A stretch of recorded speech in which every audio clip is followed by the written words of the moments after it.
Amém? Abra sua Bíblia, vamos para a palavra. Prometi que hoje a gente ia começar a ser mais específico no nosso testemunho, naquilo que vivemos no mês de março e no mês de abril também.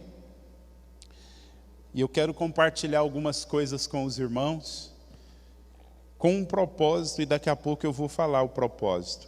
Abra sua Bíblia no Salmo de número 23.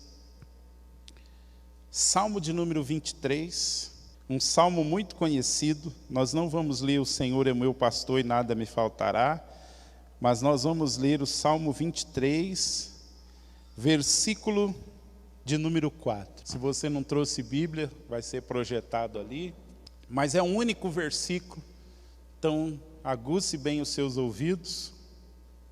Salmo 23, versículo de número 4. Diz assim: ainda que eu ande pelo vale da sombra da morte, não temerei mal algum, porque tu estás comigo, a tua vara e o teu cajado me consolam. Amém? Irmãos, eu disse numa live que a gente fez de sexta-feira, que todas as vezes que eu fosse tocar no que eu vivi em março, eu usaria esse versículo como base, porque eu defino o meu março e o meu abril como dentro desse versículo. Eu incluo abril porque abril foi o mês que nós tivemos alta e ficamos em casa em recuperação e ainda estamos em recuperação. Estou bem melhor do que já das coisas que a gente passou, mas ainda certos esforços a gente sente os resquícios ainda, né, do que a gente viveu sendo internado por causa da Covid. Às vezes dá uma tossinha chata, mas nada que seja como um dia lá no hospital que eu fiquei tossindo por 1 hora e eu achei que eu ia morrer de tosse. Eu até brinquei que eu lembrei da Renata, né, de quando a Renata aí viveu aquela época de crises também. São coisas que às vezes a gente imagina o que a pessoa está passando, mas a gente só vai ter noção do que a pessoa está passando quando você passa algo semelhante ou a mesma coisa. Então, se você está aqui pela primeira vez e não sabe, no mês de março a gente ficou internado por causa da Covid. E, irmãos, por que eu quero contar o testemunho? Primeiro, porque eu sei que vai glorificar a Deus. E esse é um propósito que já valeria tudo o que a gente vai falar. Segundo, para que a nossa fé seja fortalecida, porque Deus está no meio de nós. Deus está fazendo coisas. Às vezes a gente não vê, mas que Ele está fazendo, Ele está fazendo. Então tem um propósito a gente contar esse testemunho, glorificar a Deus, fortalecer os irmãos e também agradecer a todas as pessoas que estiveram envolvidas, direta ou indiretamente. Todos aqueles que oraram, todos aqueles que torceram, todos aqueles que nos auxiliaram no hospital, né? Eu e a Neide estamos para gravar um videozinho, para mandar lá para o hospital, para alcançar o máximo de enfermeiros e médicos que estiveram cuidando da gente, e até mesmo as faxineiras, que daqui a pouco nós vamos contar como as faxineiras também foram usadas por Deus.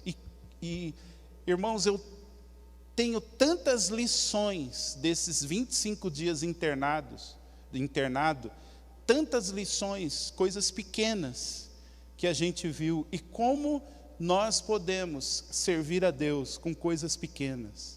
Às vezes a gente acha que só vai servir a Deus com as coisas grandes, mas nós podemos servir a Deus com as coisas pequenas. Então, o propósito desse testemunho é, como eu disse, glorificar a Deus, fortalecer a fé dos irmãos e agradecer a todos os que estiveram envolvidos. Amém? Amém?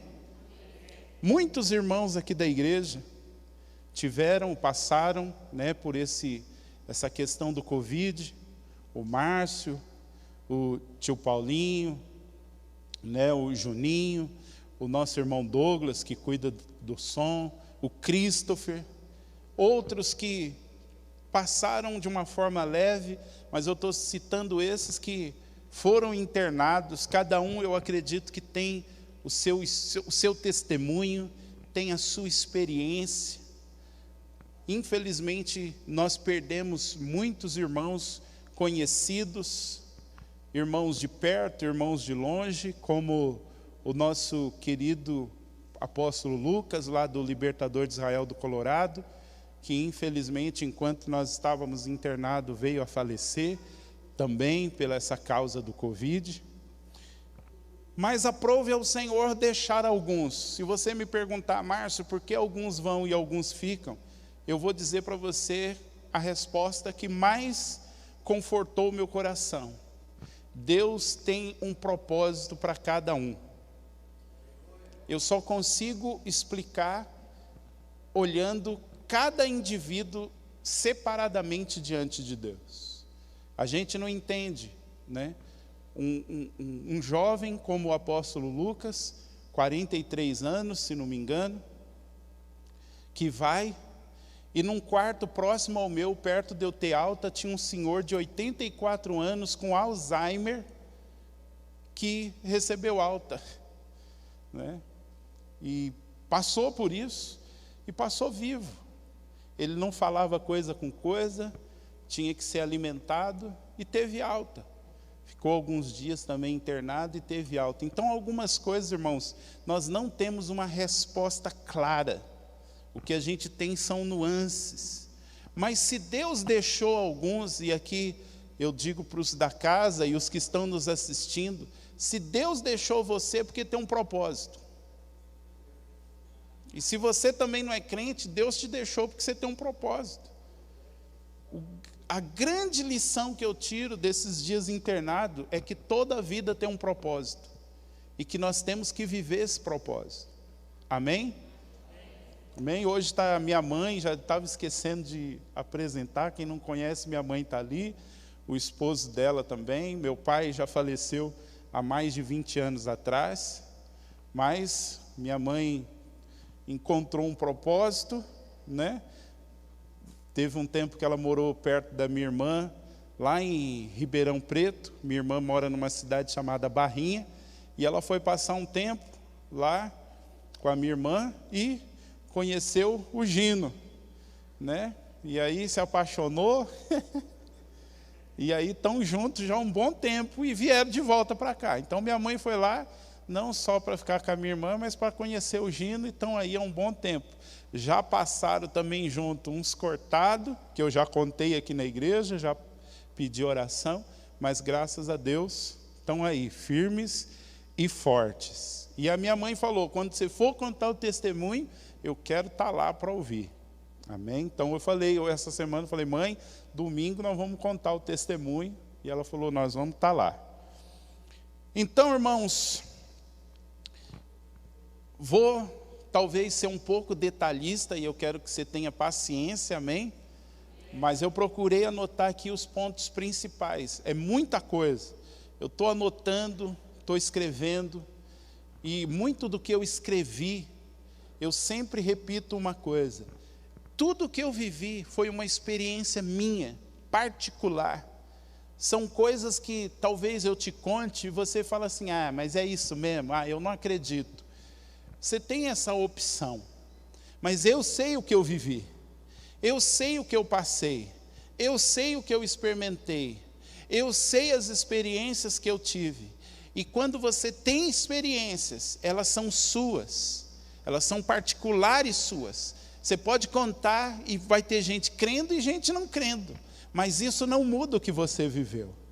Então aquilo que eu vivi é meu. Eu sei que o Márcio teve a experiência dele, o Douglas teve a experiência dele, o tio Paulinho teve a experiência dele, o Juninho teve a experiência dele, você que de repente pegou, teve sintomas leves ou não sentiu nada, teve a sua experiência, e tantos outros tiveram a experiência deles.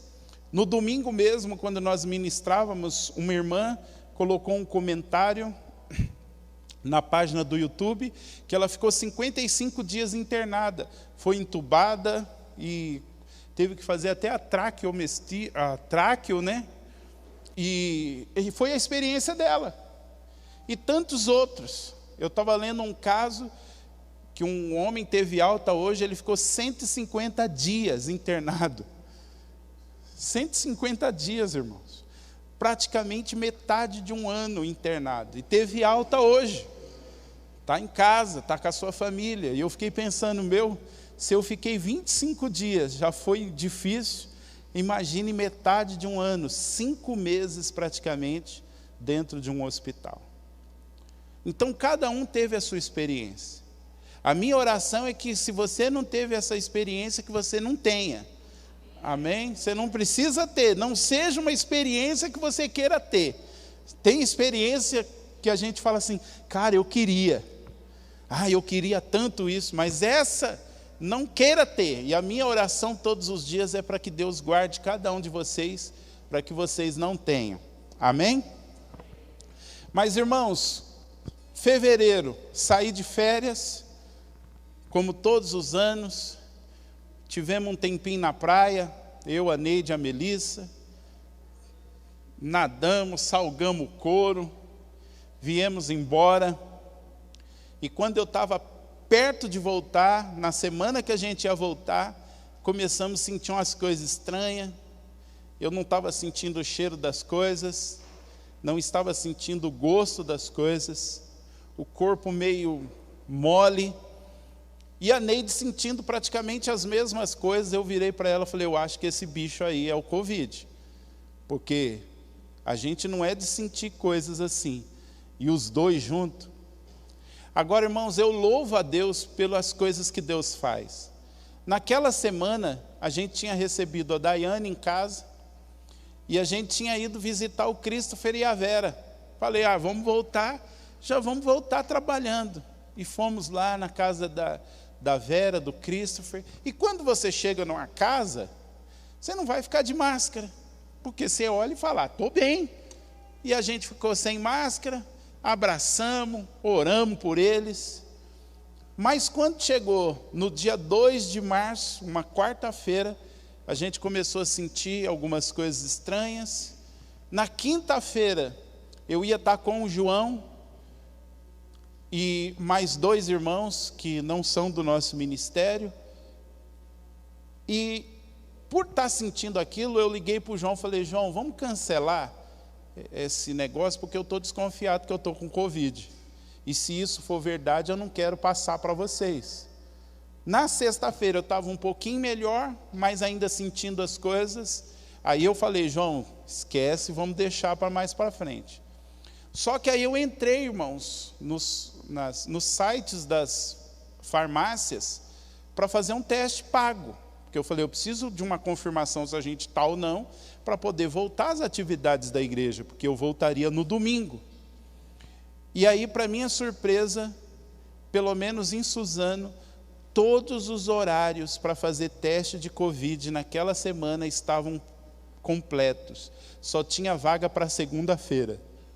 Isso me fez ver que o negócio estava sério. Porque você entrar no site de todas as farmácias de Suzano e nenhuma ter horário para fazer o teste, ainda que seja pago. Então, era sexta e sábado sem horário, e eu consegui um horário para segunda-feira, fazendo pelo Diário de Suzano, que lá eles têm um centro médico que faz o teste. Então, na segunda-feira, a gente foi para lá, fiz o teste, 15 minutinhos, rapidinho. O rapaz chegou e falou, o senhor está com Covid, deu positivo, e agora o senhor precisa buscar um posto de saúde para ser orientado. Irmãos, estava dirigindo, de boa, tranquilo. Cheguei em casa, falei para a Neide, olha, testou positivo, se eu estou e você está com os mesmos sintomas, você também está, vamos para o posto. Fomos para o posto, porque eu estava com um exame na hora que eu tinha feito, conseguiram me encaixar lá, eu fui um dos últimos que a médica orientou, só que a gente já chegou lá e já ficou meio assim, porque o posto de saúde perto de casa tinha várias pessoas, tossindo, sentada sem ar, E eu falei, o negócio está sério, porque a gente vem no posto aqui, nunca está assim, agora está desse jeito. E aí conseguiu um encaixe para mim, e aí a Neide, o enfermeiro orientou que qualquer coisa no outro dia ela fosse pela manhã para passar na médica. Passei na médica, tudo normal, tudo bonitinho. A única coisa que estava pegando era o teste que tinha dado positivo. Saturação, que foi a palavra que eu mais ouvi nesses dias. Saturação boa, porque eles consideram uma saturação para internar que esteja abaixo de 87, a minha estava pelo menos entre 94 e 95. A médica só me receitou um remédio para tosse e um antibiótico. E a famosa dipirona, para que se tiver febre, tiver alguma coisa assim, você toma dipirona. Compramos e fiquei do jeito que eu estava. Na terça-feira, a Neide, que foi o dia 9 de março, a Neide pela manhã foi no posto, levei ela e eu já senti que eu já não estava tão bem como estava antes.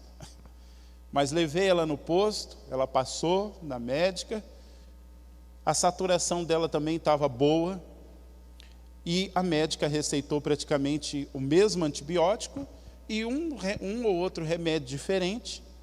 Passamos na farmácia, compramos, falei para ela, não tem jeito, nós vamos ter que passar no mercado, porque agora vamos ter que ficar de quarentena.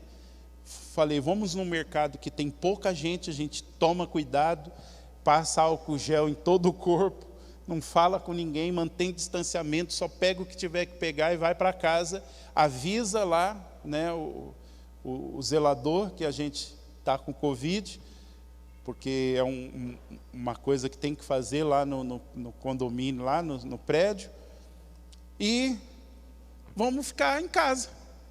A gente já não tinha vindo no culto aqui no domingo, por causa da suspeita, né? Então a melhor coisa, aqui vai a dica, se você estiver se sentindo ruim e tiver com suspeita, se isola, para não passar para ninguém. Foi o que a gente fez.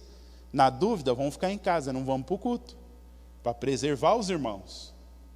E no dia 9, que era uma terça-feira, de manhã, a Neide passou, como eu disse, fomos para o hospital, fomos para o mercado, compramos algumas coisas, mas eu senti que eu já não estava do mesmo jeito, já estava um pouco mais ruim. Mas quando foi à noite, irmãos, eu comecei a sentir uns negócios ruins, e eu virei para a Neide e falei assim, vamos ter que ir para o hospital. Eu não estou legal não. E eu vou dizer uma coisa para você, para homem, dizer que não está legal e precisa de hospital é porque não está legal mesmo.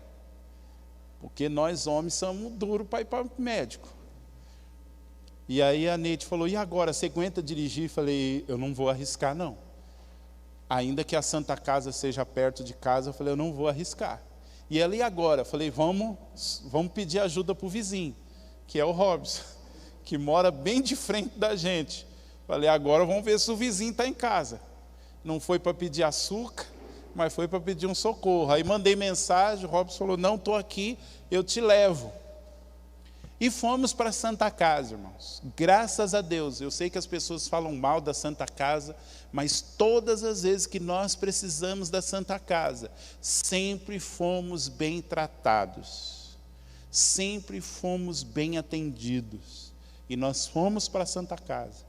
Chegando lá, fomos rapidamente atendidos na ala que o pessoal tinha designado para fazer essas coisas de Covid. O médico já pediu uma tomografia. Fomos fazer a tomografia, o resultado só saía depois de 4 horas. Né? Só que tem um detalhe, eu vi que eu estava ruim mesmo, irmãos. Porque quando eu atravessei a rua para entrar no carro do Robson, eu atravessei numa luta, e quando eu sentei dentro do carro do Robson, eu não conseguia falar de tão cansado que eu estava. Ali eu vi que o negócio estava ruim. Depois o Robson falou, não, você estava... Ele falou, eu fiquei assustado. Porque, irmãos, pensa, uma coisa simples, de atravessar uma rua, você chegar do outro lado e parecer que você vai morrer, você não tem oxigênio.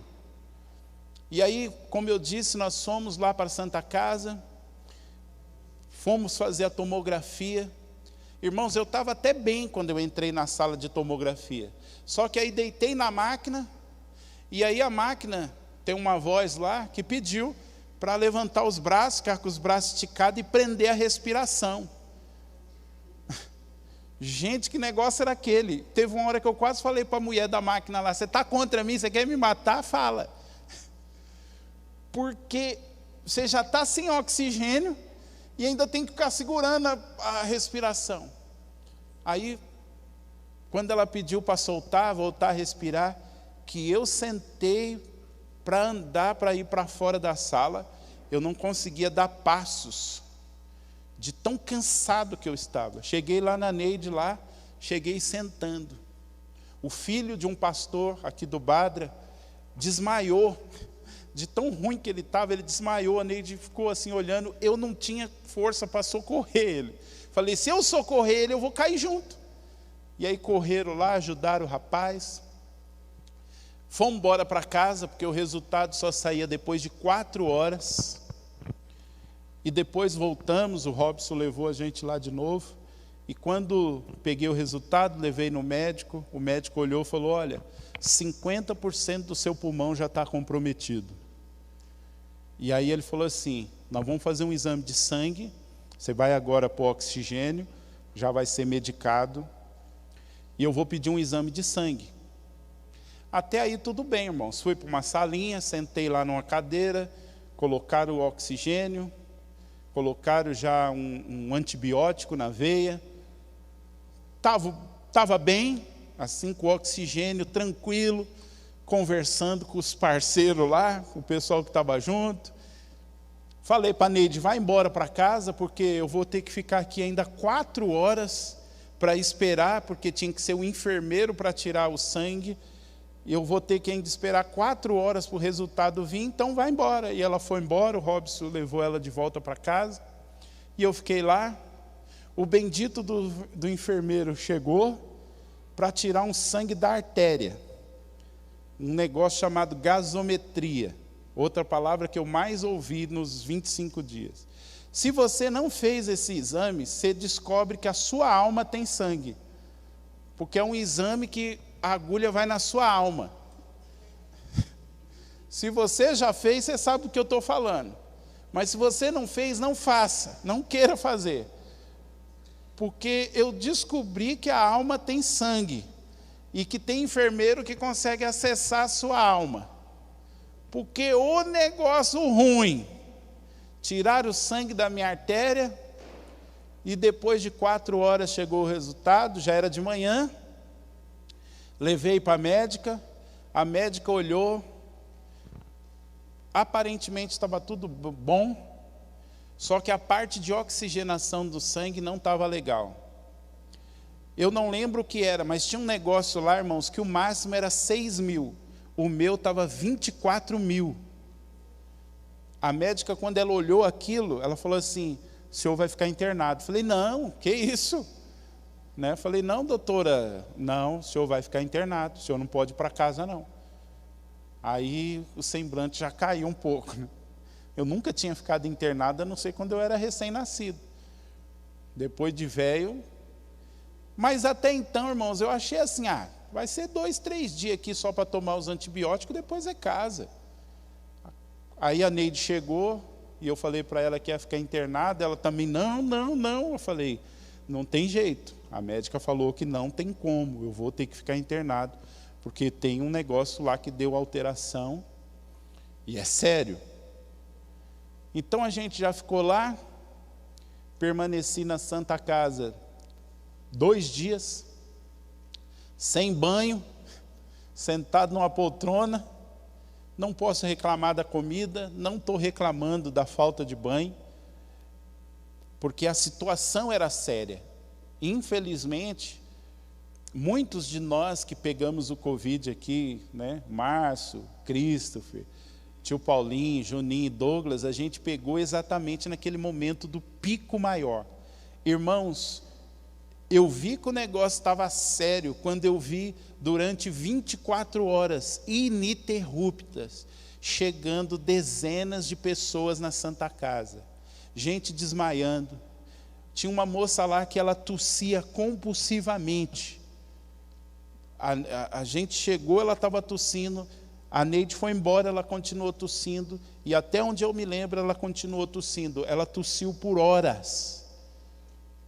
E pessoas chegando desmaiando, pessoas desesperadas, a sala de oxigênio lotada. E eu ali naquele outro, me transferiram para um outro cômodo, mais um pouco tranquilo, e a gente ali no oxigênio, com já antibiótico na veia. E aí chegou Dona Silvana, uma senhora com 70% do pulmão tomado, sentou lá, começou a tomar oxigênio, Márcio. E aí daqui a pouco as filhas chegaram com o esposo dela e disseram: você vai ter que ficar internada. Irmãos, quando falaram isso para aquela mulher, ela desesperou. Ela começou a chorar: eu vou morrer, eu vou morrer. E eu ali falando: Jesus, não tem como ficar escondido. Vamos ter que pastorear. Vamos ter que falar do amor do Senhor para ela, acalmar essa mulher. E aí as filhas chorando, o marido chorando, aquele negócio todo. E aí eu, mesmo com dificuldade, falei: olha, Dona Silvana, a senhora não vai morrer. Eu creio num Deus, eu não sei se vocês creem em Deus, eu não sei se vocês creem em Jesus, mas eu creio e a senhora não vai morrer. E aí eles viraram para mim: não, a gente está começando a ir na igreja. Ela falou: não, eu sou desviada. Falei: então a senhora conhece a palavra, a senhora não vai morrer, Dona Silvana. Crê nisso. E em lágrimas ela: não, eu creio, eu preciso crer. Mas e os meus netos? Não, você vai voltar para casa e você vai ver os seus netos. Mas moço, 70% do meu pulmão está tomado. Eu falei para ela: a senhora vai viver. E, irmãos, durante um bom tempo, depois a família foi embora, eu fiquei só eu e ela naquele espaço ali, olhando as pessoas passando, enfermeiros vindo, ver como a gente estava. E toda hora eu falava para ela: Dona Silvana, nós não vamos morrer, nós vamos voltar para as nossas casas, nós vamos voltar para as nossas famílias, a senhora precisa crer nisso, a senhora conhece a palavra. E ela: não, seu Márcio, quando eu sair dessa, eu vou voltar para Jesus, eu vou servir a Jesus como eu sei que eu deveria estar servindo. Minhas filhas estão começando a ir para a igreja, elas vão se firmar novamente. Eu falei: eu creio nisso. E quando foi pela manhãzinha, eu nem lembro o horário, mas eu sei que depois de algumas horas, chegou mais uma senhora, Dona Lázara, que estava com 80% do pulmão tomado. Então assim, eu era na ordem, né? 50, 70 e 80. E aí a gente conversando, a Dona Lázara mais calma, mas com aquele negócio: eu vou embora, eu sei que eu não vou sair dessa. Eu falei: Dona Lázara, nenhum de nós três vamos morrer, nós vamos voltar para as nossas famílias. A senhora crê nisso? E ela: eu creio, eu confio. Eu falei: então que assim seja. E ficamos ali, irmãos, nós três conversando, eu falando das coisas de Deus. Mandei mensagem falando: olha gente, ora pela Dona Silvana, Dona Lázara, que estão aqui. As filhas delas iam lá, os parentes, e a gente socava Jesus. E aí, durante esse tempo que a gente vai contar o testemunho, eu gostaria muito de citar nomes, mas eu corro o risco de esquecer alguém, e eu não quero fazer isso. Então, enquanto a gente estava lá internado, Deus usou irmãos que estavam correndo atrás para que a gente pudesse sair daquela situação, ir para um quarto, ou ser transferido de hospital. Alguns irmãos correndo, toda hora mandando mensagem, seja para mim, porque eu ainda estava com o celular, seja para a Neide. E os irmãos, cara, tem irmãos que eu vou ser grato a todos que oraram, todos, eternamente gratos, todos. Mas alguns irmãos, cara, não dormiram, enquanto não viram a gente sendo transferido e indo para uma situação melhor. Não que na Santa Casa estava ruim. Eu louvo a Deus, porque teve um médico que teve sensibilidade para falar, você precisa ficar internado. Eu louvo a Deus pelos enfermeiros da Santa Casa, muito bem tratado, uma marmitex boa, café da manhã excelente, e o cuidado que eu tive ali, não tenho o que reclamar. Mas eu acredito que a gente precisava de condições melhores. E alguns irmãos se mobilizaram para isso. Mas como eu disse, irmãos, a gente ficou ali 2 dias, e chegou uma hora que chegou um médico, foi lá, um médico que, ele é lá de Poá, a pedido de um irmão, foi lá na Santa Casa ver como eu estava, e chegou lá, ele, estamos correndo atrás, e nós vamos conseguir a sua transferência. Falei, amém, eu estou na mão de Deus. Depois de algumas horas, chegou uma mulher lá, falou, o senhor vai ser transferido para o São Nicolas, daqui a pouco a ambulância vai chegar, e nós vamos te transferir. Em meio a isso, eu vi a Arlete passando na cadeira de roda. Meu Deus, a Arlete está aqui. E ela passou com o filho dela na cadeira de roda. Uma outra irmã do Colorado passou também, assim, com mais dificuldade. Jesus, mas está cheio de gente conhecida aqui agora. Só que a dona Lázara e a dona Silvana, quando viram que eu ia ser transferido, elas se desesperaram. Ela, meu Deus, você vai ser transferido, e agora? Eu falei, agora Jesus vai estar com vocês. E mais, vocês também vão ser transferidas. Vocês não vão ficar aqui.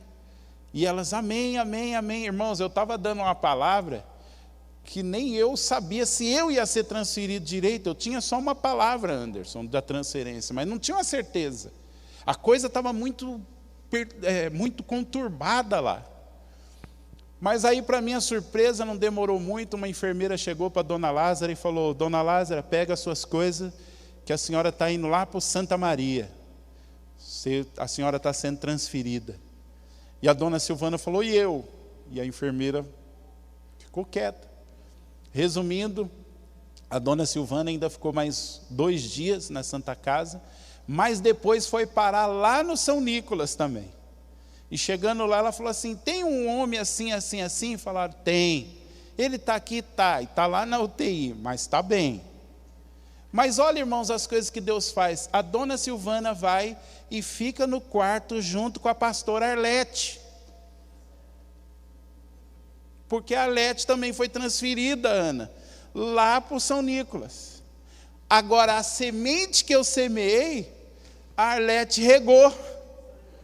Porque depois que eu tive alta, eu conversei com a dona Silvana, pelo WhatsApp, e ela falou assim, pastor, eu fiquei no quarto com uma missionária. Ela falava missionária.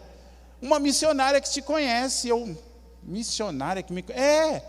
Arlete, o senhor conhece? Falei, a pastora Arlete. Falou, ficamos amiga. Aquela mulher é uma mulher de Deus demais. E a dona Silvana falou para mim, falou, pastor, depois que o senhor saiu de lá, eu fiquei ainda mais 2 dias na Santa Casa, mas eu não tive medo, porque Deus usou a sua vida. E todos os dias que eu fiquei internado lá, a sua voz não saía da minha mente, me dizendo, você não vai morrer, você não vai morrer. Ela falou, pastor, eu vi gente morrendo do meu lado, eu vi gente saindo dentro de saco, mas eu não tive medo. Deus usou a vida do Senhor, eu sei que foi Deus. E eu falei, amém, dona Silvana. E a dona Lázara? Ela falou, a dona Lázara foi para o Santa Maria, teve trombose, mas está viva. Teve alta e também está bem, está na casa dela. Falei, amém. Então, os 3 que estavam naquele quartinho, teve alta também. Deus é fiel, Deus cumpriu a palavra. Aleluia. Mas, irmãos, fomos transferidos. Chegou lá, liguei para a Neide, falei, nem vem para a Santa Casa, porque vão me pegar daqui a pouco.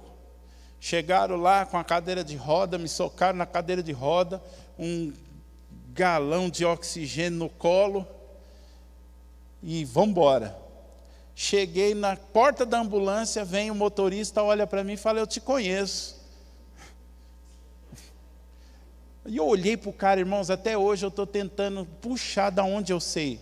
Mas ele falou: você é o Márcio, né? Falei: sou. Ele falou: você é bênção demais. Você vai ver, você vai sair dessa. Eu amém. Aí me colocaram dentro da ambulância e toque pau para o Santo Nicolas. Mas foi difícil, irmãos. Aqueles 5 minutinhos dentro da ambulância parecia que era uma eternidade. Mas aí descemos, chegamos lá no São Nicolas. Aquele motorista bateu no meu ombro, falou: você vai sair dessa, negão. Você vai sair dessa, Marcião. Você é forte. Falei: amém, eu creio nisso. Mas eu fui na maca lá para dentro, né, falando: Deus, eu estou igual político. Aonde chega tem gente conhecendo. Né? Às vezes a Melissa, as pessoas me cumprimentam, a Melissa: pai, quem é? Eu falo: sei lá. Mas sabe, irmãos, em tudo isso eu vi o cuidado de Deus. Qual é a chance de você chegar numa ambulância e o motorista da ambulância te conhecer? Isso eu via, o cuidado de Deus usando pessoas para dar palavras. Irmãos, nesses dias de internação eu vi o quão importante é palavras de incentivo. Ainda que você olhe e fale: cara, isso aí já era. Dá uma palavra de esperança, faz toda a diferença. Falar para a pessoa: você vai sair dessa. Olha, Deus é com você. Você é forte. Essas coisas, elas mexem com a gente. E elas fortalecem mesmo. E aí entramos, fomos para o quarto. Aí cheguei no quarto, tinha um senhorzinho. E aí eu conheci o seu Rui. Um senhorzinho que já estava lá, um maior cara, internado. Mas que já estava em vias de ter alta. E o seu Rui, crente. Da Igreja Universal. Mas de uma fé simples, Vaninha. Uma fé simples, mas poderosa. Porque quando me colocaram na cama, foram embora, o seu Rui virou para mim e falou assim: o senhor conhece Jesus? Falei: conheço, sou crente também. Ele: ô glória. Ele falou: fique em paz, meu irmão, eu já estou quase saindo e daqui a pouco é você. E a gente ficava conversando das coisas de Deus. Mas sabe o que me marcou com o seu Rui? É que a Universal tem uma prática de todos os dias às 6 horas da tarde, que eu saiba, o bispo faz a oração e consagra um copo d'água. E sabe o que me marcou, Celinho?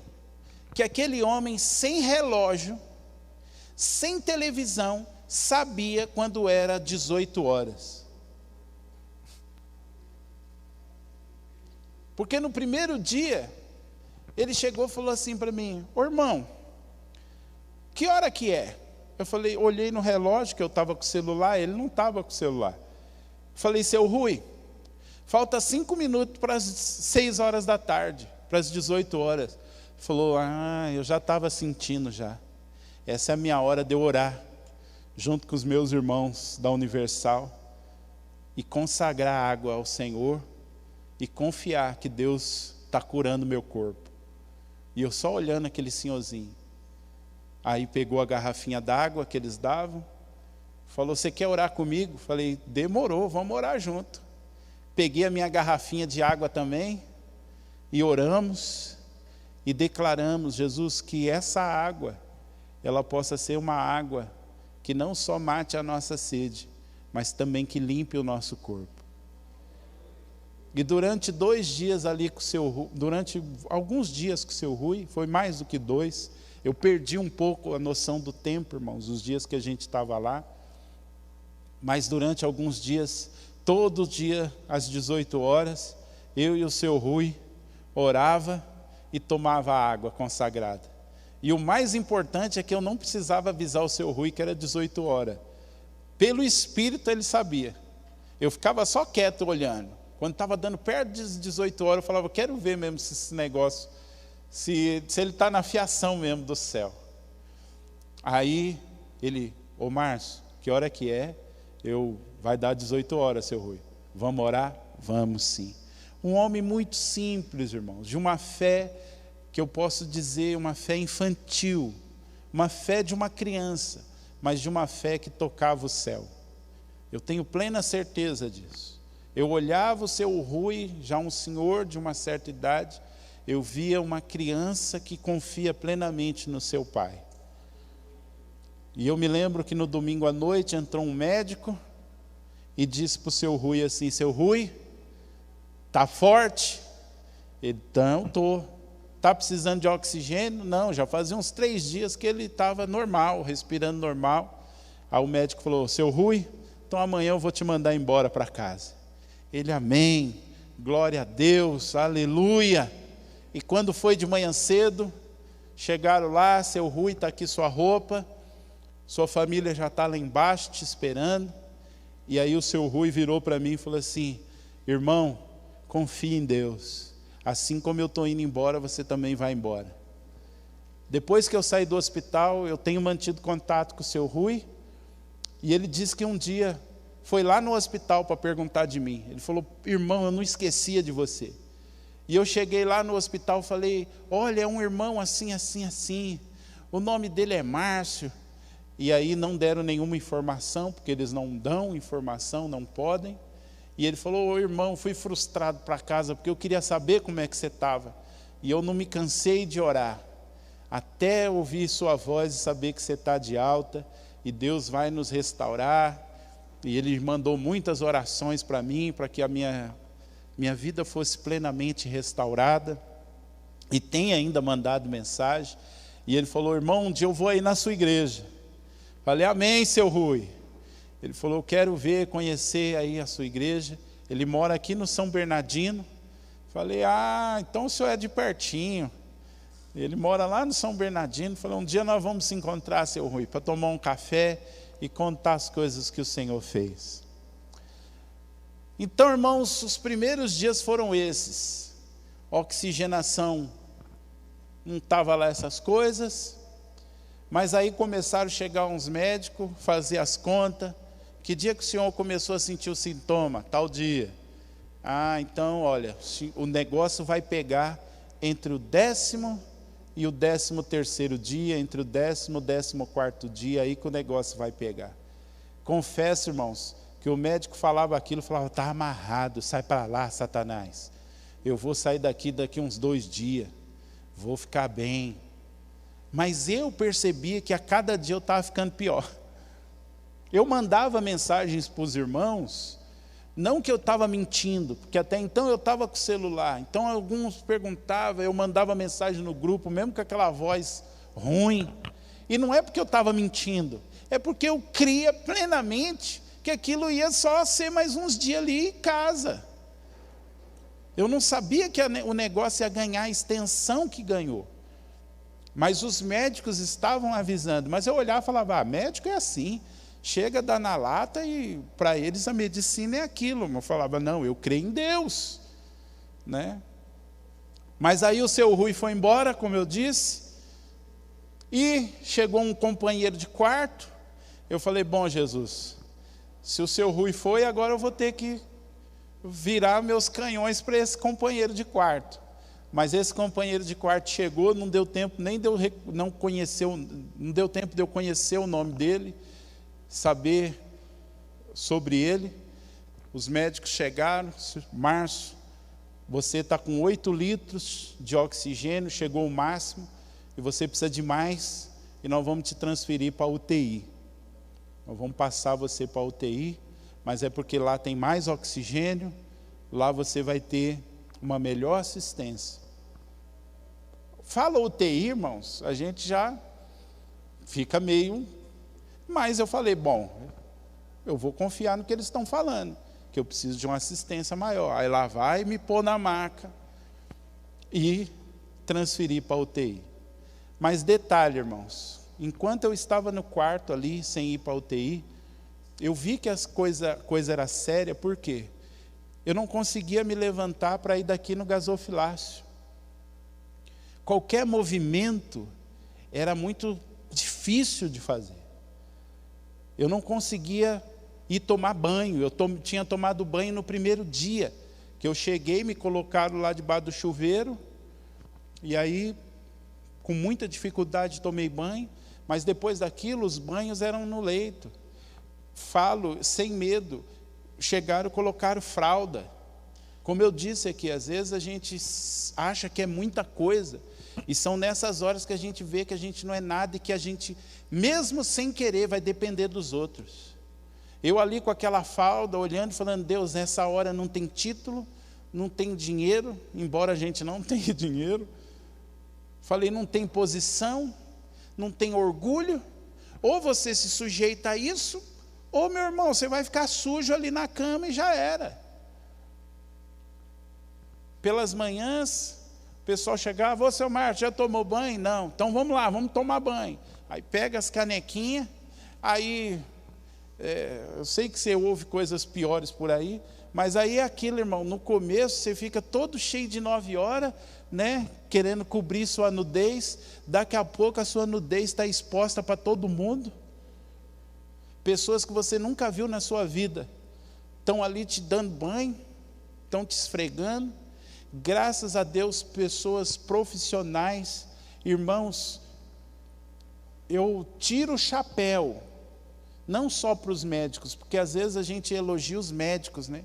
Mas eu tiro o chapéu para cada auxiliar de enfermagem, para cada enfermeiro, porque, cara, não é fácil lidar com tantas coisas, dar banho em pessoas que você nunca viu, trocar pessoas que você nunca viu, e sempre com uma educação, com cuidado, tudo que ia fazer, ó, licença, ó, estamos juntos, sabe, um cuidado de preservar você, embora a situação é difícil, mas eu via o cuidado daqueles enfermeiros e daqueles auxiliares, em preservar você no máximo, para que esse momento difícil não seja pior ainda. Mas naqueles primeiros dias eu ficava pensando, falando, Deus, a gente não é nada. Num dia você está tomando banho, num dia você está indo no banheiro tranquilamente, num dia você está fazendo tudo, e no outro dia você depende de pessoas que você nunca viu para estar te ajudando. Nós não somos nada, irmão. Nós não somos nada. Não tem espaço para a gente se orgulhar. Não tem espaço para você deixar o orgulho e a soberba entrar no seu coração. Porque basta isso aqui, aquilo que a gente fazia com tanta naturalidade, você vai precisar de gente te ajudando.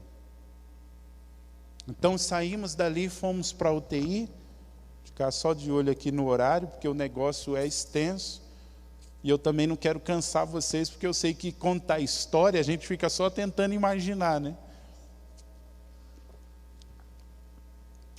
Mas até o final desse testemunho você vai entender por que eu li o Salmo de número 23, versículo de número 4. Mas como eu disse, chegamos na UTI, meteram eu lá no oxigênio, minha cama ficava bem de frente ao balcão dos médicos.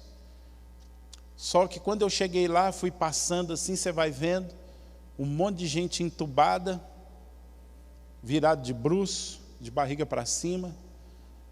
Naquele dia, quando eu cheguei na UTI, eu era o único que estava sem estar entubado.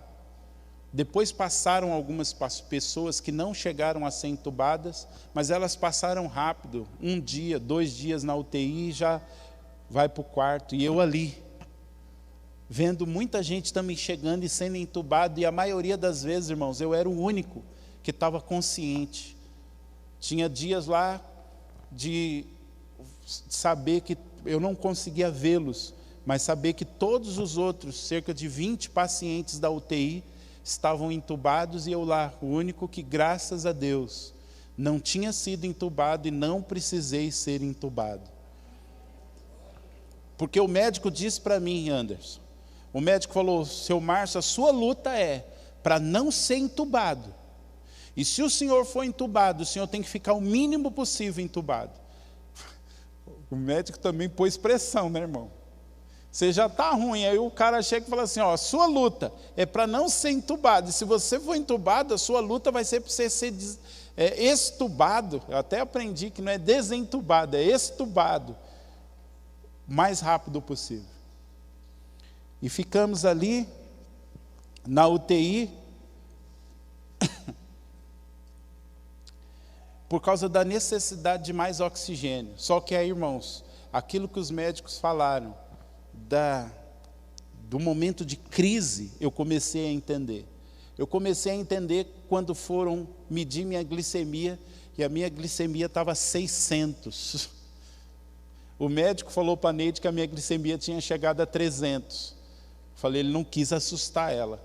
Porque quando a mulher mediu, a enfermeira mediu minha glicemia, e eu olhei 590 e lá vai bolinha. Falei, o que é isso? Nunca chegou a um nível tão alto assim? Que doideira é essa? Mediram minha pressão 20 por não sei quanto. Aí eu falei, eita, o negócio está ficando sério. E aí a enfermeira chegou, ó, vou passar para o médico. Aí chegaram com insulina, chegaram com remédio de pressão, fora que todo dia vinham com anticoagulante para aplicar na barriga. Então era sempre uma picadinha na barriga, anticoagulante, todo dia. Depois aí era a insulina. Ora na barriga, ora aqui atrás, num braço, outra hora no outro braço. E aí depois começou a virar brincadeira. Os enfermeiros chegavam e falavam, seu Márcio, insulina. Aonde? Aplica em qualquer lugar. Qual foi a última vez que o senhor tomou? Falei, a última vez foi na barriga, então vamos no braço direito. Aí depois, o senhor já tomou no braço direito? Já. Então agora vamos dar no braço esquerdo. Aí já chegou um momento, irmãos, quando ele chegava com a seringuinha, eu já reconhecia, eu já levantava o braço. Já abria o aventalzinho. Eu falei, mais um pouquinho eu ia sair já com diploma de medicina. Aprendi tanta coisa que eu nem sequer sabia que existia. Mas ali na UTI, irmãos, eu comecei a ver que o negócio estava ficando sério. Glicemia 600, tomando insulina, às vezes 2, 3 vezes no dia. Porque aí, graças a Deus, começou a cair. Meu celular já tinha voltado para casa, junto com a minha roupa. Os médicos, quando eu cheguei na UTI, dá o celular.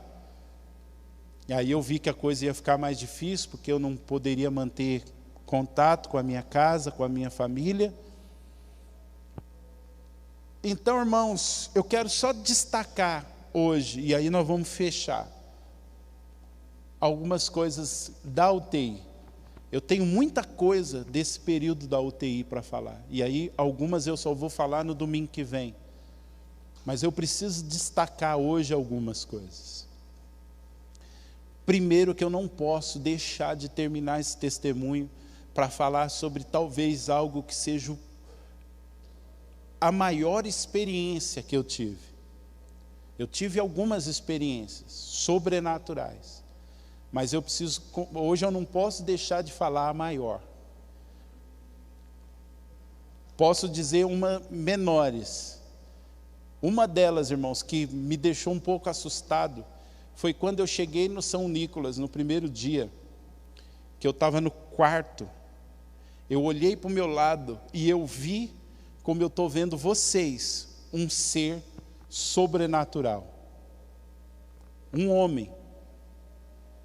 E sabe o que me assustou? Graças a Deus, nesse longo tempo, a gente já viu muito anjo, em sonho, em visões espirituais. Mas nesse dia me assustou e eu mandei mensagem para a Neide falando, olha, tem um ser aqui dentro do meu quarto. Me assustou porque eu não conseguia saber se ele era de Deus ou se ele era do Satanás. E durante os 2 dias, Vaninha, que eu fiquei naquele quarto, aquele ser não saiu de lá. E eu ficava assim, né?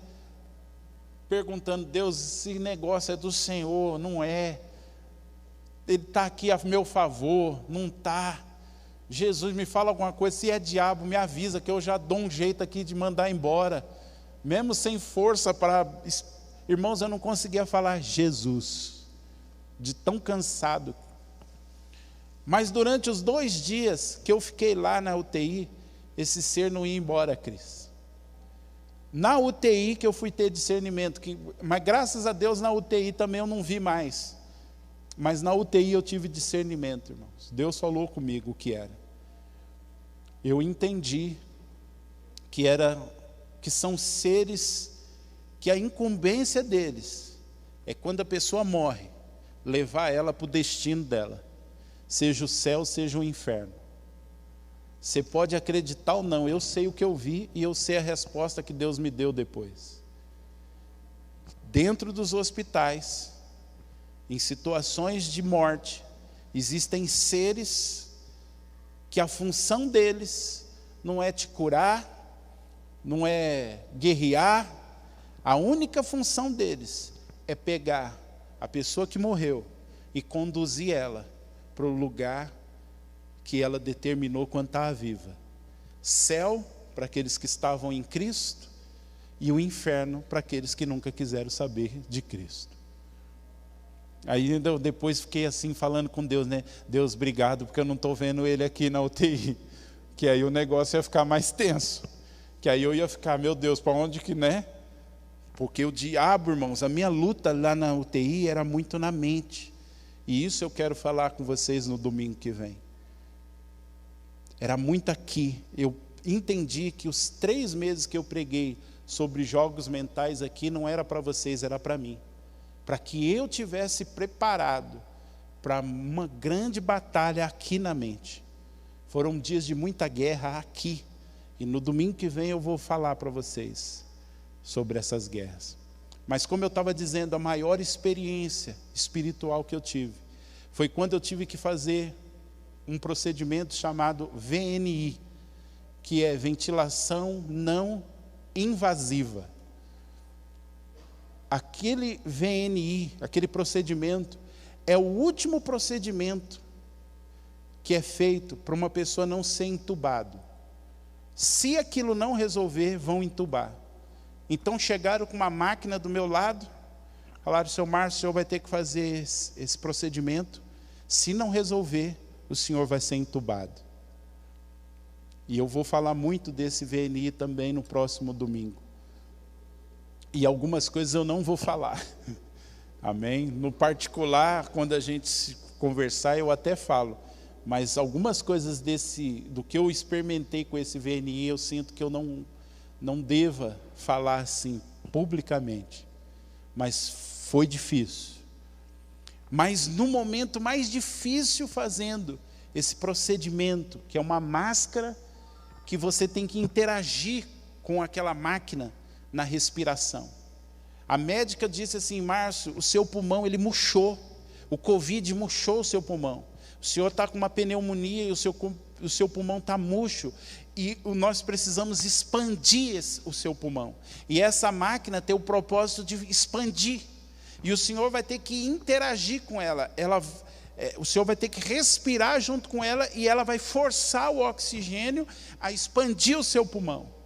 Irmãos, no momento mais difícil fazendo esse procedimento, que eu pensava assim, eu não vou conseguir, não vai dar. Eu comecei a clamar a Deus, Deus, não vou conseguir e vão me entubar, Senhor. E o diabo, irmãos, do meu lado, falando, você vai ser entubado e você não vai sair. Irmãos, eu ouvia isso constantemente. Você vai ser entubado e você não vai sair da situação. E eu clamando a Deus, e naquele momento difícil, eu falando, Deus, eu não vou conseguir. Tem que ficar 1 hora fazendo esse negócio, Senhor, eu não aguento, eu não consigo. Me ajuda. Eu tive a maior experiência de todas, nesse período de 25 dias.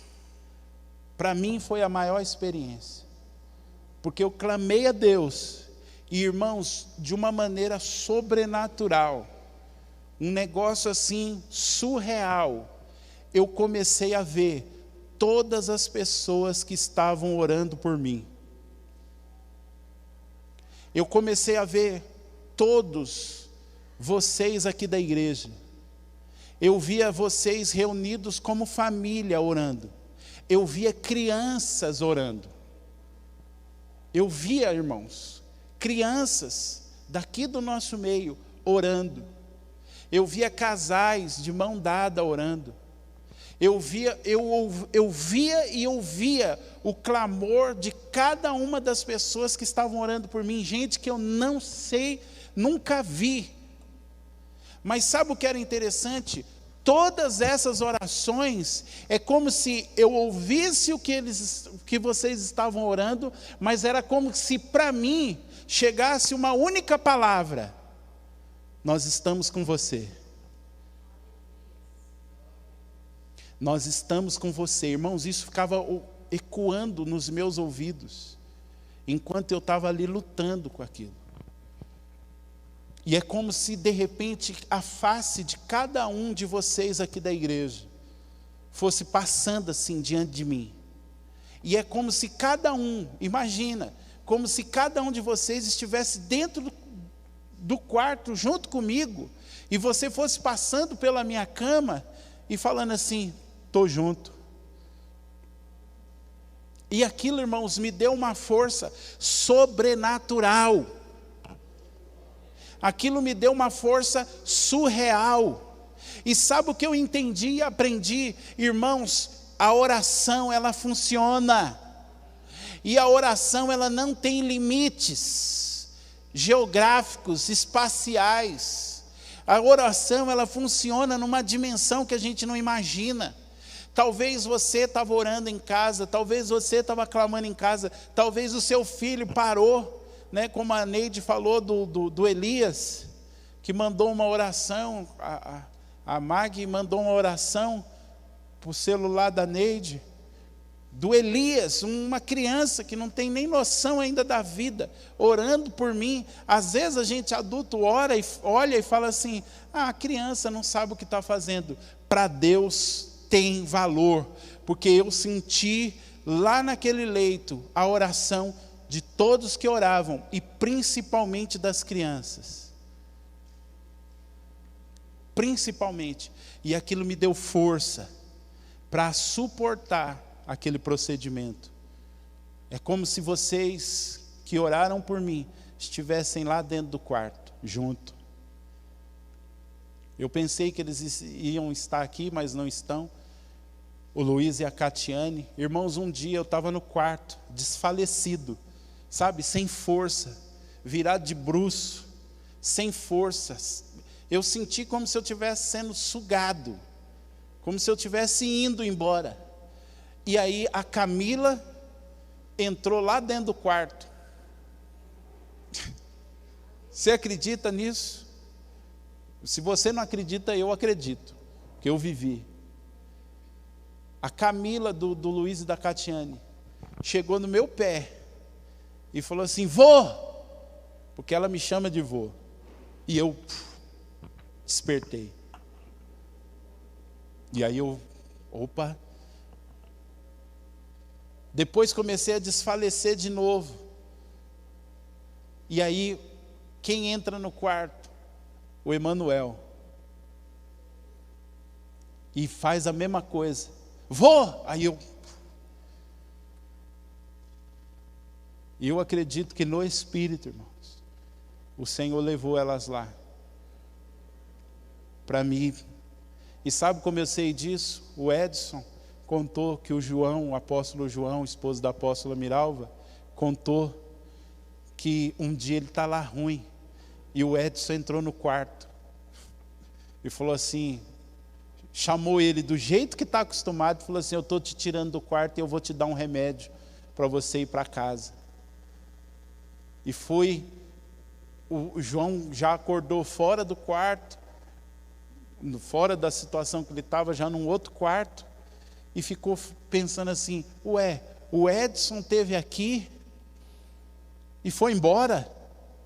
E aí depois ele entendeu e ele brincou com o Edson, falou: Edson, o seu anjo foi lá me ajudar.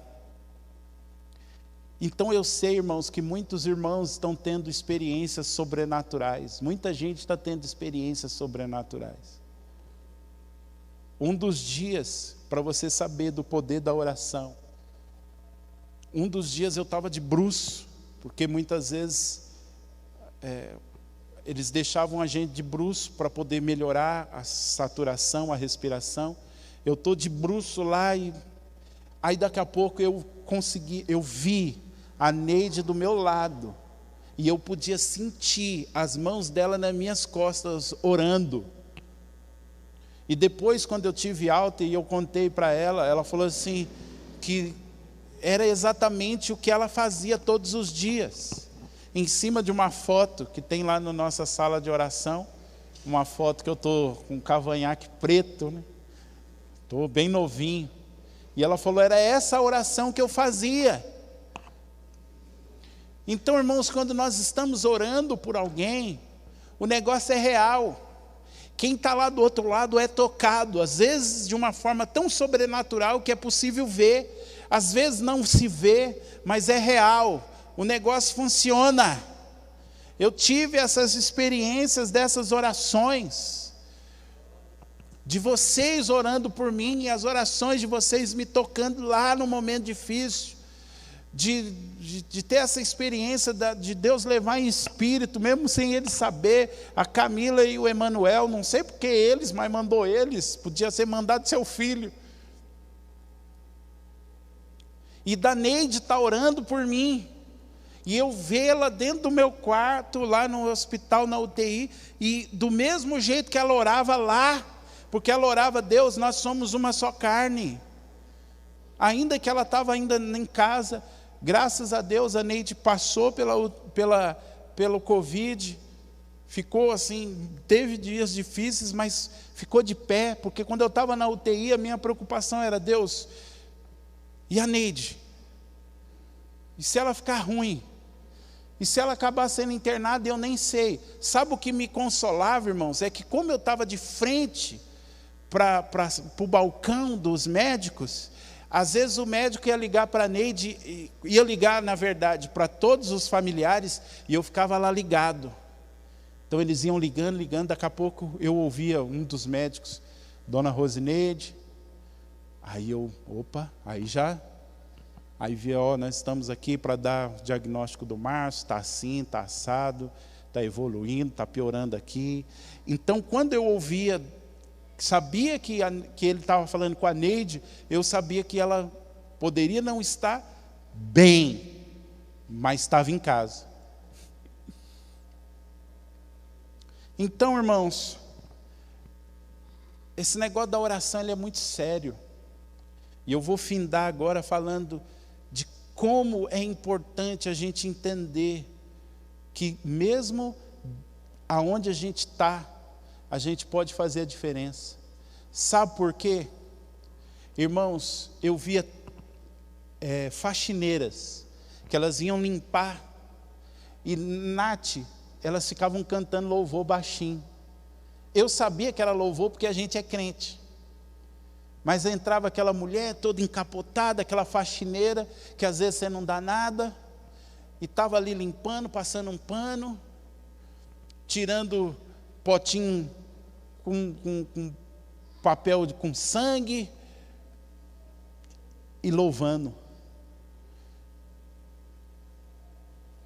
Uma simples faxineira. E aí eu comecei a prestar atenção, que as faxineiras crentes entravam no quarto para limpar, sempre adorando a Deus, ou orando, baixinho, discretamente.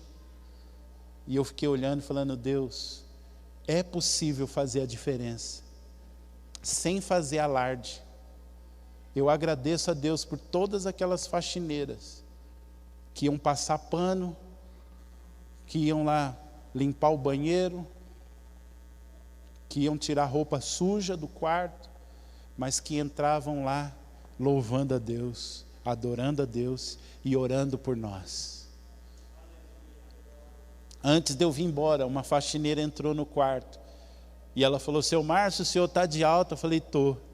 Ela falou, eu disse para o senhor que o senhor ia sair dessa. E teve mesmo uma faxineira que foi limpando lá, limpando. Aí daqui a pouco ela falou, o senhor é o seu Márcio? Eu falei, sou. Ela falou, o senhor que é o pastor? Eu falei, sou. Ela falou, o senhor vai sair dessa, fique em paz. você, na profissão que você tem, você pode glorificar a Deus. Você não precisa pregar de Jesus, você não precisa falar que você é crente, mas você pode deixar o espírito de vida que tem em você falar. Seja orando baixinho, seja louvando a Deus baixinho, colocando um louvor lá. De repente você está na loja, coloca um louvor baixinho, você pensa que é bobeira, mas vai tocar alguém.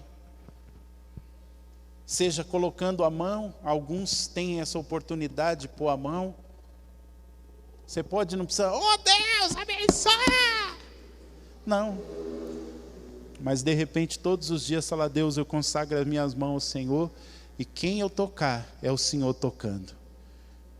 Creia que isso acontece, irmãos. Porque eu vi enfermeiros que não sabiam que a gente era crente, enquanto estava dando banho ali, você percebia que a pessoa estava baixinho, orando, baixinho, louvando. E teve alguns que eu falava, não, pode orar alto, porque aqui conhece também. Ah, o senhor é que sou pastor. Então já, oh Deus, abençoa aqui, e vai, aí a gente orava junto. Irmãos, domingo que vem tem mais. Isso é só uma pequena parte. Ainda tem muita coisa que a gente viveu e experimentou naquela UTI. Mas uma coisa eu sei, o nosso Redentor vive.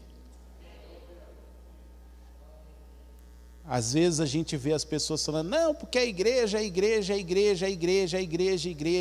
não presta, a igreja está assim, a igreja está assado. Eu posso dizer para você, Deus tem os seus. Seja uma faxineira que trabalha no hospital, seja um auxiliar de enfermagem, seja um médico, seja o que for, Deus tem os seus. E os seus estão operando. Os que são de Deus estão operando. Os que são de Deus estão operando. E eu quero dizer para você, Deus quer usar você. Alguns de vocês, alguns de vocês nunca vão subir aqui para ministrar uma palavra. Que isso, Márcio? Você está fechando as portas? Não, é porque você não tem esse chamado. E Deus não vai exigir isso de você. Mas uma coisa eu sei, Deus pôs você em algum lugar, de alguma maneira, para você tocar pessoas. De repente você nunca vai fazer uma live, você nunca vai ter um canal no YouTube. Não se culpe por isso, mas faça o que Deus mandou você fazer. Toque as pessoas da maneira que Deus pediu para você tocar. Faça isso. Faça isso, porque eu garanto para você que Deus toca pessoas. Eu não sei o que você trabalha, eu não sei o que você faz, mas use isso para a glória de Deus. Eu saí daquele hospital, irmãos, se eu pudesse presentear cada um, eu presentearia. Mas eu saí de lá amando todos, desde a faxineira até o médico mais graduado lá dentro. Eu agradeço a Deus por a gente passa, agora é um ritual, passa na frente do São Nicolas, Deus abençoa, e a gente abençoa todos, desde o faxineiro até o dono ali do São Nicolas. Eu louvo a Deus pela vida do Will, eu vou citar o nome, porque ele é daqui, e trabalha lá na portaria. Ele foi o único que foi me visitar 2 vezes. O Will foi me visitar 2 vezes e chegou lá, vamos orar, Márcio? Opa! E orou por mim. E eu falando, olha Will, você foi o único que me visitou e nem minha mulher conseguiu me visitar e você me visita, hein? Ele ia escondido, coisa de segundos, e orou. Faxineiros oraram, enfermeiros oraram, auxiliares oraram. E eu sei também que muitos médicos oraram e oram. Aleluia. Mas termino mais uma vez falando para você, naquilo que Deus te colocou, naquilo que Deus te deu. Glorifique a Deus, faça a diferença. Irmãos, eu vi ali como nós podemos fazer diferença na vida das pessoas. Como uma palavra, uma batidinha no ombro. Sabe aquelas batidinhas no ombro que não precisa falar nada, que você sente que a pessoa está dizendo assim: você vai sair dessa. Como isso é importante. Como isso é importante. Talvez você não tenha o conhecimento bíblico que eu tenho. Talvez você não tenha eloquência.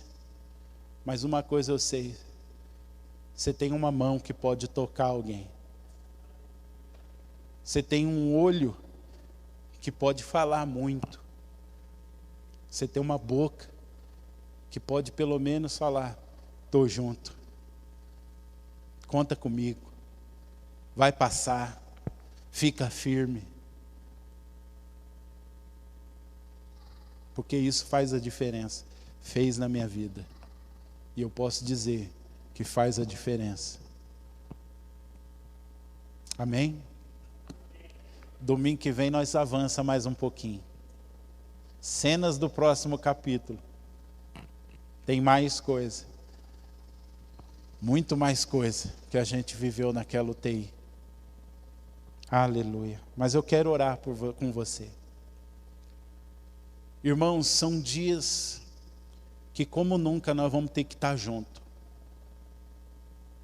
São dias que como nunca nós vamos ter que dar as mãos e sermos verdadeiramente uma família.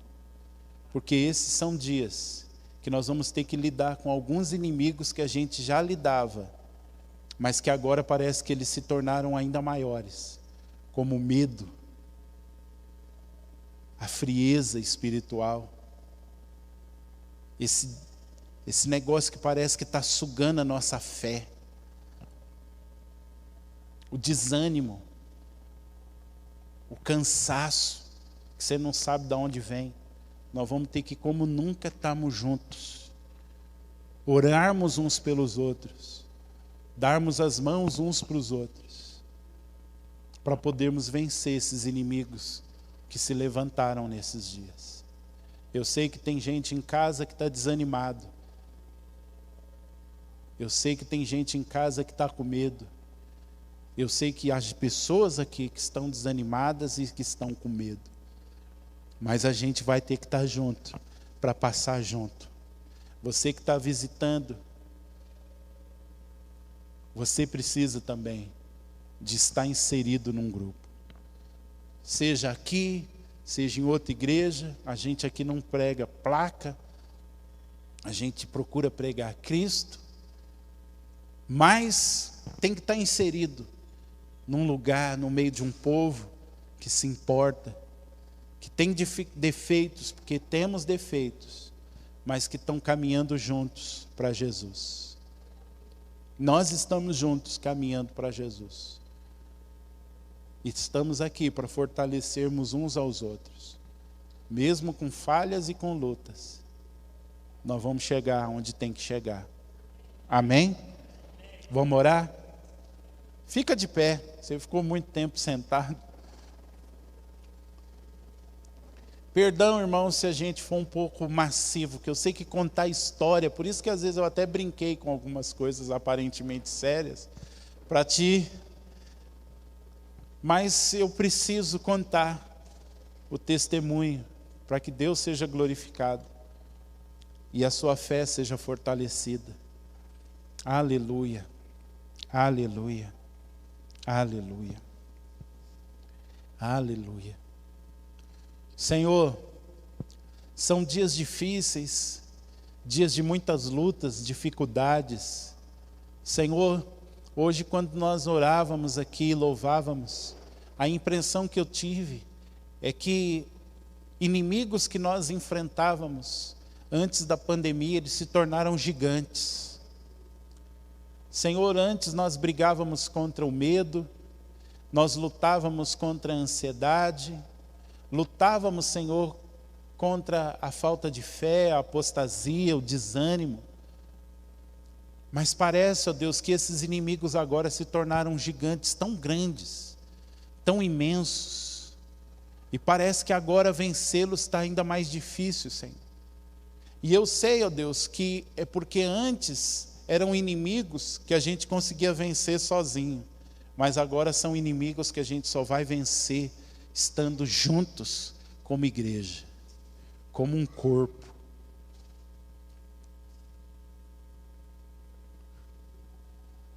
Senhor, que nós possamos vencer esses inimigos. Que nós possamos, ó Deus, na força do Senhor e na força do seu poder, vencer esses inimigos. Senhor, oramos por aqueles que estão em casa desanimados, aqueles que se afastaram, aqueles, ó Deus, que tombaram no meio da luta, que eles sejam restaurados em nome de Jesus. Senhor, eu oro pelos que estão aqui, que estão desanimados, estão abatidos, estão com medo. Oh Deus, eu oro por você, pela sua casa, eu oro pela sua família, que o Senhor te fortaleça, que o Senhor guarde você, que o Senhor mantenha a sua família em plena saúde, que o Senhor estenda as suas asas sobre você, que o Senhor te coloque num alto retiro, num alto refúgio, que todas as lutas, as angústias do seu coração sejam agora colocados em Jesus. Em nome do Senhor Jesus eu oro para que toda frieza espiritual, toda apatia espiritual, tudo aquilo que está sufocando você espiritualmente, saia de sobre você em nome de Jesus. Toda frieza que está querendo se instaurar sobre a igreja, toda mentira, todos esses espíritos malignos que nesses dias estão vindo contra o povo de Deus, que eles caiam por terra em nome do Senhor Jesus.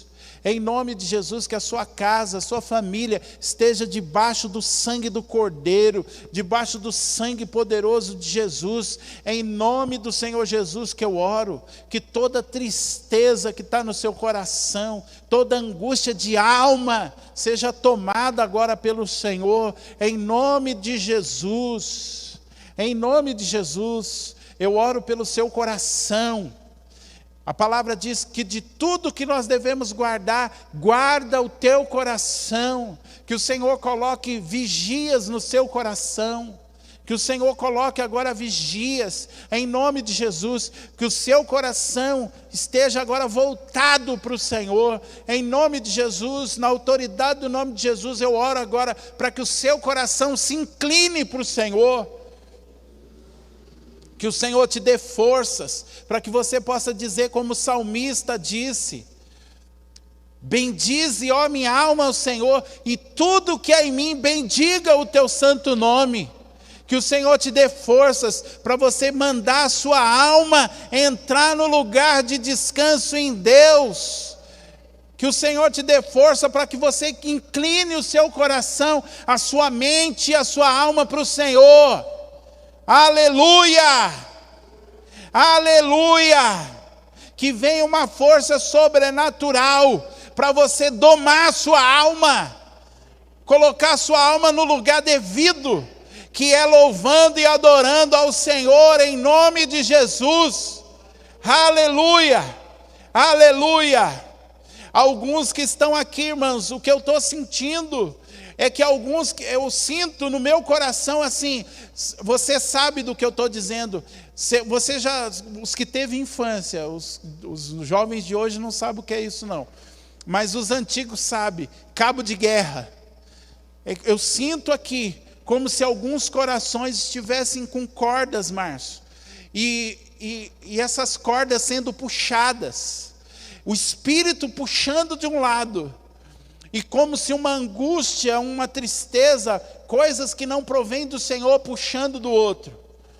Há uma guerra para puxar o seu coração para um dos lados, para inclinar o seu coração para a tristeza, para a angústia. E o Espírito está puxando de um outro lado, para que o seu coração se volte para as coisas de Deus. E o que o Espírito Santo está dizendo ao meu coração, que uma das armas para você nessa semana vai ser você louvar o Senhor, vai ser você colocar louvores, tudo que você estiver fazendo, Se você puder, coloque louvores dirigindo, lavando louça, coloque louvores lá enquanto você estiver de repente limpando a casa, e quando te der, vai louvando junto, vai adorando junto. Não espere ter vontade, mas faça sem vontade. Vai dando comandos para a sua alma, a alma se sujeita, a alma se rende ao Senhor, porque foi isso que o salmista fez. Foi isso que o salmista fez. Ele deu uma ordem à alma dele: bendize, ó alma, bendize ao Senhor. Aleluia, aleluia, aleluia, aleluia, aleluia. Isso é para você que está aqui, isso é para você que está em casa. É uma decisão, irmãos. É uma decisão. Domingo que vem eu quero falar para você de como viver ou morrer. É uma decisão que está na minha e na sua mão. Aleluia, aleluia. E estar de pé também é uma decisão. É por isso que Deus encheu você de promessas. É por isso que Deus te deu a palavra. Porque é uma decisão a gente inclinar o nosso coração para as coisas que são de Deus. Assim também que é uma decisão nós inclinarmos o nosso coração para as coisas que são da carne. Ele nunca disse que seria fácil. Ele sempre disse que seria uma guerra. Mas como disse Paulo, as nossas armas são poderosas em Deus. Você tem armas poderosas em Deus, aleluia, aleluia, aleluia, aleluia, aleluia, aleluia, irmãos, aleluia. Aprove ao Senhor deixar a gente vivo, aprove ao Senhor manifestar a sua bondade sobre nós. Aprove ao Senhor que você estivesse aqui nessa noite, ou estivesse em casa vendo essa live. Aprove ao Senhor nos deixar nesse tempo de guerra, porque há um propósito para nós, há um propósito para aquilo que Deus te deu na sua mão, e o inimigo sabe disso, e ele está contra mim, contra você, contra esta casa, contra a igreja, mas maior é o que está em nós do que o que está no mundo. Nele nós somos mais que vencedores, nele nós somos mais que vencedores, nele você é mais que vencedor. 1000 cairão à sua direita e 10.000 à sua esquerda, mas você não será atingido. A palavra de Deus ainda continua firme e fiel. Os montes se abalam, os céus se abalam, mas a palavra de Deus permanece firme. A palavra de Deus permanece inabalável. E o que ele disse é e acabou. Ele decidiu e acabou. 1000 cairão à nossa direita e 10.000 à nossa esquerda, mas nós não seremos atingidos. Aos seus anjos ele dará ordem ao nosso respeito. Aos seus anjos ele já está dando ordem ao respeito da sua casa, da sua família, em nome de Jesus. Em nome de Jesus. Ele disse: no mundo tereis aflições, mas tem de bom ânimo, eu venci o mundo. Eu venci o mundo. O nosso rei está voltando, queridos. O nosso Redentor vive, ele não está morto.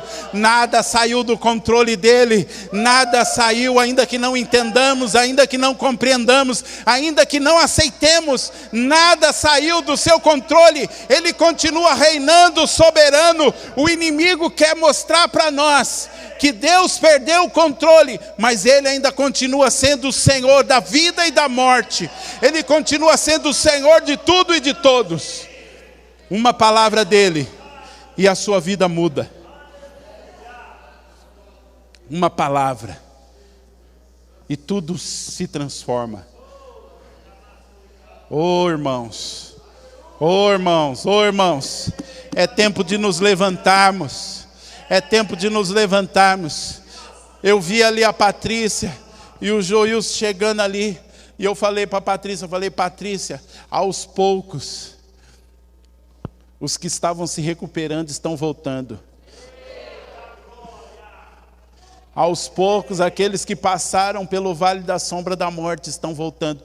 Irmãos, vou dizer algo aqui. Como profeta,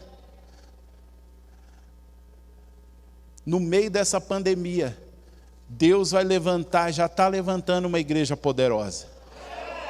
Ela pode ser invisível, Ela pode não estar sendo visível aos olhos naturais, mas essa igreja poderosa está agindo.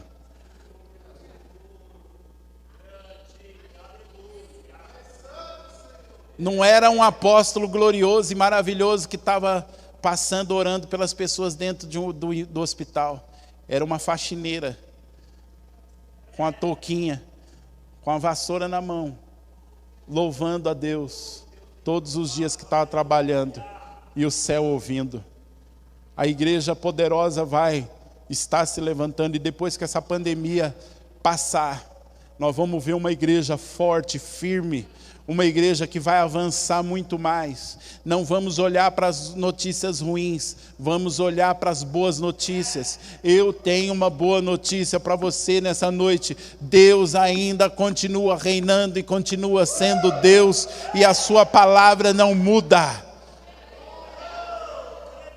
Aleluia!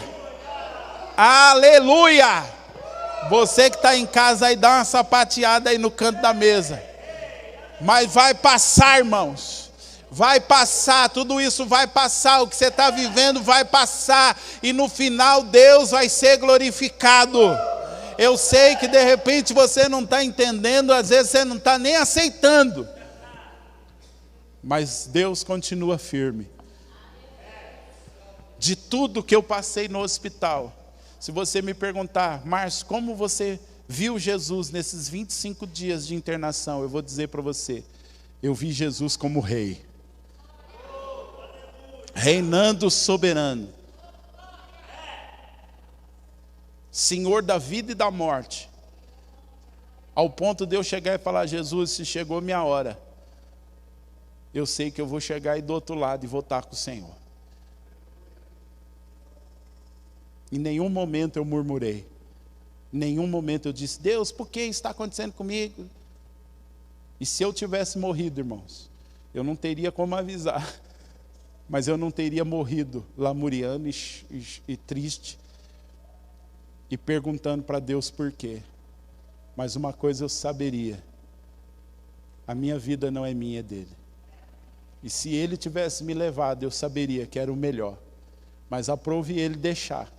E se ele deixou, falei, já que o Senhor deixou, então eu vou.